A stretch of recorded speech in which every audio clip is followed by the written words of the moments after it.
Hi കൂട്ടുകാരെ, തേൻ വരിക്ക ചക്ക കൊണ്ടുള്ള 2 ഐറ്റംസാണ് നമ്മളിന്ന് പരിചയപ്പെടാൻ പോകുന്നത് കേട്ടോ. നല്ല തേൻ വരിക്ക ചക്ക കിട്ടിക്കഴിഞ്ഞാൽ നമുക്ക് ഇതുപോലെ 2 ഐറ്റം നമ്മുടെ വീട്ടിൽ എളുപ്പത്തിൽ നമുക്ക് ഉണ്ടാക്കാൻ പറ്റുന്ന ഒന്നാണ് കേട്ടോ. ഈ തേൻ വരിക്ക ചക്ക നേരാക്കി എടുക്കാൻ വളരെ എളുപ്പമാണ് കേട്ടോ. എളുപ്പമാണെന്ന് പറഞ്ഞാൽ മറ്റ് ചക്കകളെ അപേക്ഷിച്ച് ഇതിൽ മുളഞ്ഞ് കുറവാണുള്ളത്. അപ്പോൾ അതുകൊണ്ട് തന്നെ കയ്യിൽ ഒട്ടലൊക്കെ കുറവായിരിക്കും. പിന്നെ അതിൻ്റെ കുരുവൊക്കെ മാറ്റി നമ്മൾ അതിനെ വൃത്തിയായിട്ട് നമുക്ക് നേരാക്കി എടുക്കാം. ഇപ്പം നമ്മളിവിടെ ഉണ്ടാക്കാൻ പോകുന്ന നല്ലപോലെ പഴുത്തിട്ടുള്ള ചക്കയാണ് നമുക്ക് കിട്ടിയത് കേട്ടോ. കുറച്ച് ഫ്രഷായിട്ട് നമുക്ക് കഴിക്കാനൊക്കെ മാറ്റി വെച്ചതിന് ശേഷം ബാക്കി വന്നതാണ് നമ്മൾ വരട്ടാനായിട്ട് ഉപയോഗിക്കുന്നത്.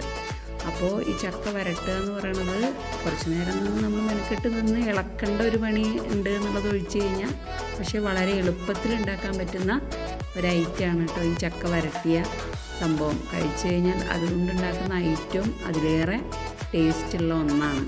അതിൻ്റെ രുചി മനസ്സിൽ ആലോചിക്കുമ്പോൾ തന്നെ നമുക്ക് ഈ പണി ചെയ്യാൻ വളരെ ഇൻട്രസ്റ്റിംഗ് ആയിട്ടുള്ള ഒന്നാണ് കേട്ടോ. അപ്പോൾ ഇതിൽ 2 തരത്തിലാണ് നമ്മൾ വരട്ടിയെടുക്കുന്നത്. ഒട്ടും വെള്ളം ചേർക്കാതെ നെയ്യിൽ നമ്മൾ ഈ ചക്കപ്പഴം അരിഞ്ഞിട്ടിട്ട് ആ രീതിയിൽ നമുക്ക് വരട്ടിയെടുക്കാം. അപ്പോൾ അതിൽ നമ്മൾ നെയ്യ് ഇടയ്ക്കിടയ്ക്ക് ചേർത്ത് കൊടുത്ത് ഇളക്കും. പിന്നെ അതിൽ നമ്മൾ ചേർക്കുന്നത് ശർക്കര പാനി ഒഴിക്കുന്നുണ്ട് കേട്ടോ. ശർക്കര പാനി ഒഴിച്ച് ഇളക്കുന്നുണ്ട്.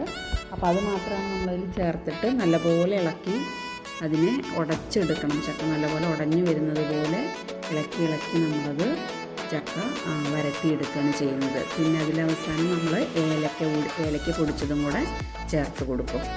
ഇനി നമ്മളത് ഉപയോഗിച്ചിട്ട് നമ്മൾ ചക്കപ്പമാണ് ഉണ്ടാക്കുന്നത് എങ്കിൽ ഇത് വരട്ടിയെടുത്ത് തണുത്തതിന് ശേഷം നമ്മളതിലേക്ക് അരിപ്പൊടി ചേർത്ത് മിക്സ് ചെയ്തിട്ട് നമ്മളതിനെ കുമ്പിളപ്പാക്കിയിട്ട് മാറ്റുകയാണ് ചെയ്യണത്. അപ്പോൾ അപ്പം ഉണ്ടാക്കാൻ വേണ്ടിയിട്ട് നമ്മൾ ഉപയോഗിക്കുന്ന ഇല എന്ന് പറയുന്നത് നല്ല സ്മെല്ലുള്ള ഈ എടന ഇലയാണ് ഉപയോഗിക്കുക കേട്ടോ. ഈ എടനിലയിൽ ഉണ്ടാക്കി കഴിഞ്ഞാൽ ഇതിന് ഭയങ്കര ടേസ്റ്റായിരിക്കും. അപ്പോൾ അതിൻ്റെ ഒരു സ്മെല്ല് ആണ് അതിൻ്റെ പ്രത്യേകത.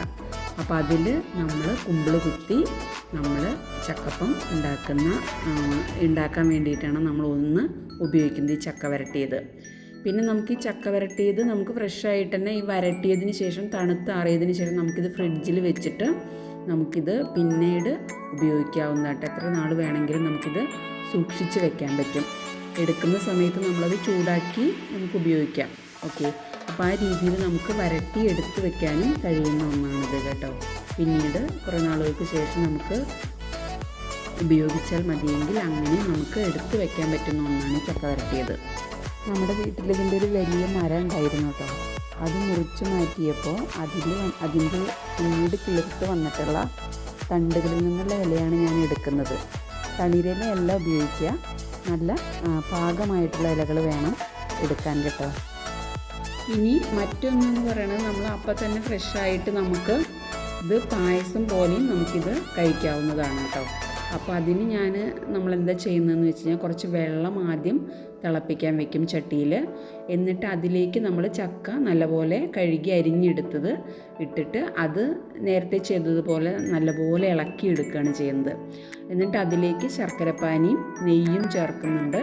അതുപോലെ പായസം ആയതുകൊണ്ട് തന്നെ നമ്മളപ്പം കഴിക്കാൻ ഉപയോഗിക്കുന്നത് കൊണ്ട് നമുക്കതിലേക്ക് നാളികേരക്കൊത്തും ഏലക്കയും അതുപോലെ നെയ്യും ചേർത്ത് ഇളക്കാം. വറുത്തെടുത്ത നാളികേരക്കൊത്ത് ചേർക്കാം കേട്ടോ. നമുക്കത് ലൂസായിട്ട് അല്ലേ പായസത്തിൻ്റെ ആ ഒരു ഇതിൽ കൺസിസ്റ്റൻസിയിൽ നമുക്കത് പായസമായിട്ടും ഉപയോഗിക്കാം. നല്ല ടേസ്റ്റുള്ള ഒന്നാണ് ഈ ചക്ക വരട്ടിയത് കേട്ടോ. അപ്പോൾ അങ്ങനെ വളരെ ടേസ്റ്റി ആയിട്ടുള്ള ചക്കപ്പഴം കൊണ്ട് ഉണ്ടാക്കാൻ പറ്റുന്ന 2 ഐറ്റംസാണ്. ഒന്ന് ചക്ക അപ്പമായിട്ട് നമുക്ക് ചെയ്യാം, പിന്നെ ചക്ക പായസമായിട്ട് നമുക്കത് ഉപയോഗിക്കാം. ഇനി അതുമല്ല ചക്ക വരട്ടിയതായിട്ട് നമുക്കത് വരട്ടി നന്നായി കുറുക്കി എടുത്ത് നമുക്ക് ഫ്രിഡ്ജിൽ സൂക്ഷിച്ച് പിന്നീട് ഉപയോഗിക്കാവുന്ന രീതിയിലും നമുക്കിതിനെ ചെയ്യാൻ പറ്റും കേട്ടോ. അപ്പോൾ അങ്ങനെ ചക്കപ്പഴം കൊണ്ടുള്ള വളരെ സ്വാദിഷ്ടമായിട്ടുള്ള ചക്ക വരട്ടിയത് ആണ് നമ്മളിവിടെ കാണിച്ചിട്ടുള്ളത്. നിങ്ങൾക്ക് ഇഷ്ടപ്പെട്ടു എന്ന് വിചാരിക്കുന്നു.